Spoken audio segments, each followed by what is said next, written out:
students, how are you? Hope all you are fine. आज हम करने जा रहे हैं C4 साइकिल के बारे में और आज हम अपने इस चैप्टर को ख़त्म कर देंगे। तो लास्ट टाइम हमने पढ़ा था अबाउट द C2 साइकिल, जो कि एक वेस्टफुल प्रोसेस था जिसकी वजह से प्लांट्स को C4 साइकिल लेके आना पड़ा। तो C4 साइकिल को C4 पाथवे से भी जानते हैं और डाइकार्बोक्सिलिक एसिड साइकिल से भी जानते हैं, क्योंकि इसके अंदर जो फर्स्ट प्रोडक्ट बनता है वो बनता है C4 कार्बन का, तो इसलिए इसे C4 साइकिल कह देते हैं, जिसका नाम है ऑक्सैलो एसिटिक एसिड। और क्योंकि इसे डाइकार्बोक्सिलिक एसिड बोला गया है, डाई मतलब होता है टू, कार्बोक्सिलिक मतलब जो कार्बोक्सिलिक एसिड्स होते हैं उनके बारे में, दो कार्बोक्सिलिक एसिड्स होते हैं तो इनको हम डाइकार्बोक्सिलिक एसिड भी बोलते हैं। और हैच एंड स्लैक पाथवे भी बोलते हैं इसको। इसके अंदर क्या होता है, ये हैच और स्लैक जो थे दो साइंटिस्ट थे जिन्होंने शुगर के इनके लीव्स के अंदर ये क्रैंस एनाटॉमी देखी थी। ये जो C4 साइकिल है ये मोस्टली बेस्ड है क्रैंस एनाटॉमी के लिए, कि जो लीव्स होते हैं वहां पे एक स्पेशल स्ट्रक्चर प्रेजेंट होती है जिसे क्रैंस एनाटॉमी बोल देते हैं। तो इसका फर्स्ट स्टेबल जो प्रोडक्ट है वो OAA है, जिसे हम कहते हैं ऑक्सैलिक एसिटिक एसिड, जो कि 4 कार्बन का होता है, और इसे DCA भी बोलते हैं, डाइकार्बोक्सिलिक एसिड, जैसा कि पहले बता दिया है। अब जो C4 साइकिल है ना बच्चे, वो मोस्टली मोनोकोट प्लांट्स के अंदर देखा गया है, जैसे शुगर केन, मेज, सोरगियम, ओट, क्लोरिस, बाजरा एक्सेट्रा। ठीक है, ये मोनोकोट प्लांट्स थे जिनके अंदर ये देखा गया। और भी बहुत सारे मोनोकोट प्लांट्स हैं। और डाइकोट के प्लांट्स में जिनमें देखा गया वो है अमरैंथस और चिनोपोडियम, ये थे। अब क्रैंस एनाटॉमी पढ़ने जा रहे हैं तो हमें पता तो होना चाहिए ना प्लांट्स के अंदर कौन से सेल प्रेजेंट थे, कहाँ पे प्रेजेंट थे, जिसकी वजह से ये C4 साइकिल चला। तो बच्चे आपको याद होगा कि C3 साइकिल के अंदर जो फोटोसिंथेसिस होती थी वो मीजोफिल सेल्स में ही होती थी। ये मीजोफिल सेल्स हैं, ठीक है। तो वहां पे क्या होता था कि गैसेस मीजोफिल सेल्स जो थे वो एपिडर्मिस के बिल्कुल पास थे, मतलब स्टोमेटा के बिल्कुल पास थे। यहाँ पे जो एक्सचेंज ऑफ गैसेस थी वो बहुत इजीली हो जाती थी, जिसकी वजह से ऑक्सीजन की क्वांटिटी कई बार ज़्यादा हो जाती थी और C2 साइकिल स्टार्ट हो जाता था, मतलब फोटो रेस्पिरेशन स्टार्ट हो जाती थी, जो कि एक वेस्टफुल प्रोसेस है। अब इसके अंदर क्या हुआ, इसके अंदर देखो हमारे पास अपर एपिडर्मिस है, फिर मीजोफिल सेल्स हैं, ये जो साइड्स पे दीवारों पे लगे हुए हैं ये मीजोफिल सेल के क्लोरोप्लास्ट हैं। फिर क्या होता है, ये आपके पास जो अंदर सर्कल प्रेजेंट है, और यहाँ पे आपको दो तरह के सेल दिख रहे हैं, एक तो रेड कलर के, एक ब्लू कलर के। अब ये क्या है, ये जाइलम और फ्लोएम अरेंज हुए हैं। तो जब जाइलम और फ्लोएम एक पर्टिकुलर अरेंजमेंट लेते हैं तो उसको हम क्या कहते हैं, वेस्कुलर बंडल्स। तो ये हमारा हो गया वेस्कुलर बंडल, ठीक है, ये वेस्कुलर बंडल्स हैं। तो वेस्कुलर बंडल्स के पास एक बड़े बड़े सेल्स प्रेजेंट होते हैं, ठीक है, जिन्हें हम कहते हैं बंडल शीथ सेल। और इन बड़े बड़े सेल्स के अंदर ये जो रेड कलर के आपको दिख रहे हैं ये क्लोरोप्लास्ट होते हैं, बंडल शीथ सेल के क्लोरोप्लास्ट। ये दोनों मीजोफिल सेल्स और बंडल शीथ सेल मिलके यहाँ पे फोटोसिंथेसिस करते हैं, ठीक है। अब C3 साइकिल में तो सिर्फ मीजोफिल सेल थे, अब यहाँ पे दो तरह के सेल्स होंगे, बंडल शीथ सेल और मीजोफिल सेल, जो फोटोसिंथेसिस में हेल्प करेंगे। यहाँ पे जो C2 साइकिल है वो नहीं होगा, उसको बचाने के लिए ही ये सारा काम चल रहा है। तो पढ़ते हैं, Kranz anatomy present in leaves of the C4 plant. In this plant special green large cell found around the vascular bundle. बात जानने वाली है कि क्रैंस एनाटॉमी के जो सेल्स हैं, जो बंडल शीथ सेल है, वो किसके आसपास प्रेजेंट होंगे, सिर्फ और सिर्फ वेस्कुलर बंडल्स के आसपास होंगे। And leaves which have such anatomy are said to be Kranz anatomy, और जिन लीव्स के अंदर ऐसी एनोटमी होती है उसे हम क्या कहते हैं, क्रैंस एनोटमी बोल देते हैं। तो कैरेक्टरिस्टिक्स क्या है बंडल शीथ सेल के, तो सबसे पहले इसमें बहुत सारे क्लोरोप्लास्ट होते हैं और इनके जो वॉल्स होती हैं, ये जो बंडल शीथ सेल्स की ये जो वॉल्स हैं बच्चे, ये बहुत थिक होती हैं। ये इतनी थिक होती है कि यहाँ से एक्सचेंज ऑफ गैसेस होना नामुमकिन है। ठीक है, यहाँ पे एक्सचेंज ऑफ गैसेस नहीं होती। मीजोफिल सेल्स जो गैसेस लेके आते हैं वो यहाँ पे ट्रांसपोर्ट करते हैं प्रॉपर चैनल से, और फिर यहाँ पे जो ऑक्सीजन रिलीज होगी वो भी मीजोफिल सेल में रिलीज होगी और वो फिर वापस जाएगी। अब देखेंगे कि कार्बन डाइऑक्साइड किस तरह से जो हमारे पास मीजोफिल सेल है वो बंडल शीथ सेल में भेजते हैं। ठीक है, रैप करके भेजते हैं, खुली कार्बन डाइऑक्साइड और ऑक्सीजन नहीं भेजेंगे, अदरवाइज वहां पे रेस्पिरेशन स्टार्ट हो जाएगी, फिर C4 साइकिल का फायदा ही क्या। ठीक है, और नो इंटरसेलुलर स्पेस, यहाँ पे कोई भी इंटरसेलुलर स्पेस नहीं होती, सारे सेल्स जो होते हैं वो पास पास पास पास लगे होते हैं। ठीक है, कोई इंटरसेलुलर स्पेस नहीं होती। और बच्चे बंडल शीथ सेल जो है वहाँ यहाँ पे तो मैंने एक लेयर बनाई है, बहुत सारी लेयर्स भी हो सकती है वेस्कुलर बंडल के अराउंड, बहुत सारी लेयर्स भी हो सकती हैं। तो अब हम देखते हैं कि क्या फर्क है हमारे पास क्लोरोप्लास्ट बंडल शीथ सेल के और मीजोफिल सेल के। दो तरह के क्लोरोप्लास्ट प्रेजेंट होते हैं C4 साइकिल के अंदर, एक वो जो मीजोफिल सेल में प्रेजेंट है, एक वो जो बंडल शीथ सेल में प्रेजेंट है।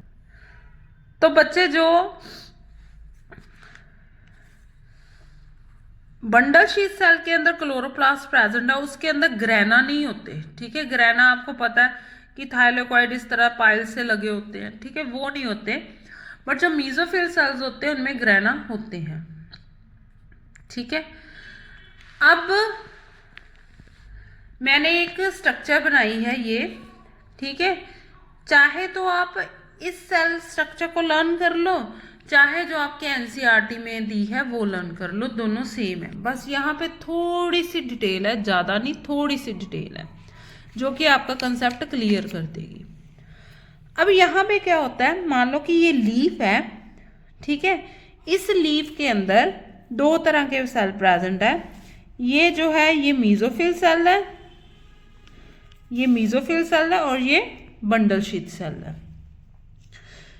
तो जो मीजोफिल सेल्स है वहाँ यहाँ पे क्या क्या प्रेजेंट होगा, यहाँ पे क्लोरोप्लास्ट। ठीक है, क्लोरोप्लास्ट के अंदर ग्रेना होंगे, जो NADPH और ATP है जो एनर्जीज हैं वो भी मीजोफिल सेल के पास होंगी। यहाँ पे कैल्विन साइकिल जो होगा वो एब्सेंट होगा। रुबिस्को एंजाइम जो कि कैल्विन साइकिल के अंदर कार्बन डाइऑक्साइड को फिक्स करता है वो भी यहाँ पे एब्सेंट होगा, क्योंकि यहाँ पे कैल्विन साइकिल नहीं तो इस एंजाइम का क्या काम। फिर एक और एंजाइम होता है पेपकेस, ये यहाँ पे बहुत ज़्यादा क्वांटिटी में होगा। ठीक है, यहाँ पे जो बंडल शीथ सेल है ग्रेना एब्सेंट होंगे, यहाँ पे कोई NADP और ATP नहीं होगा। यहाँ पे कैल्विन साइकिल प्रेजेंट होगा, तो कैल्विन साइकिल है तो रुबिस्को एंजाइम भी होगा, और यहाँ पे पेपकेस एंजाइम जो होंगे वो एब्सेंट होंगे। ठीक है, तो यहाँ पे होता क्या है, एक सबस्ट्रेट होता है पेप, मतलब फास्फोइनोल पायरुवेट, ये प्रेजेंट होता है साइटोप्लाज्म में, प्लांट सेल के साइटोप्लाज्म में। तो ये क्या करता है, एटमॉस्फेरिक कार्बन डाइऑक्साइड आती है सेल के अंदर, वाटर के साथ मिलके पेप बना देता है C4 कार्बन कंपाउंड, जिसे हम कहते हैं ऑक्सैलो एसिटिक एसिड। ये ऑक्सैलो एसिटिक एसिड फिर जाता है मीजोफिल सेल के अंदर। जब मीजोफिल सेल के अंदर जाता है तो मीजोफिल क्या करते हैं, NADPH एनर्जी की हेल्प से इसको चेंज कर देते हैं माल्टेट के अंदर। माल्टेट भी एक तरह का C4 कार्बन कंपाउंड है। ठीक है, C4 कार्बन कंपाउंड है। अब ये जो माल्टेट है ये ट्रांसफर हो जाता है बंडल शीथ सेल के अंदर। बंडल शीथ सेल के अंदर क्या होता है, मैंने आपको कहा था कार्बन डाइऑक्साइड रैप करके भेजेंगे किसके अंदर, माल्टेट के अंदर। अब बंडल शीथ सेल के अंदर क्या होता है, ये जो माल्टेट है ये अपने आप को तोड़ देता है। जब ये टूटता है तो कार्बन डाइऑक्साइड रिलीज करता है, दूसरा पायरुवेट रिलीज करता है। अब ये जो कार्बन डाइऑक्साइड रिलीज हुई ये यूज कर लेते हैं केल्विन साइकिल। केल्विन साइकिल तो भाई होना है, ठीक है। ये जो कार्बन डाइऑक्साइड है ये रबिस्को, ये जो एंजाइम है ना ये पकड़ लेता है कार्बन डाइऑक्साइड को। आपको मैंने बताया था कि रबिस्को की बहुत ज़्यादा एफिनिटी है कार्बन डाइऑक्साइड को फिक्स करने की। तो ये पकड़ लेता है और फिर पीजीए बनाता है, और पीजीए से क्या बनाता है, शुगर, खाना बनता है। अब ये जो ऑक्सीजन है ये पायरुवेट के साथ मिलके मतलब कवर होके मीजोफिल सेल में पायरुवेट जाएगा, फिर यहाँ पे एटीपी एडीपी में कन्वर्ट होगी, और फिर दोबारा से पेप बनेगा, और दोबारा से यहाँ पे ऑक्सीजन जो है रिलीज हो जाएगी और पेप साइटोप्लाज्म में चला जाएगा, और फिर सेम प्रोसेस चलेगा। इस तरह से ये साइकिल चलता रहता है, ठीक है। होप आपको क्लियर हो गया। अगर नहीं हुआ प्लीज कमेंट में बताओ, ठीक है। तो ये मीजोफिल सेल और बंडल शीथ सेल के अंदर डिफरेंस भी बहुत इंपॉर्टेंट है, तो जरूर लर्न कर लेना।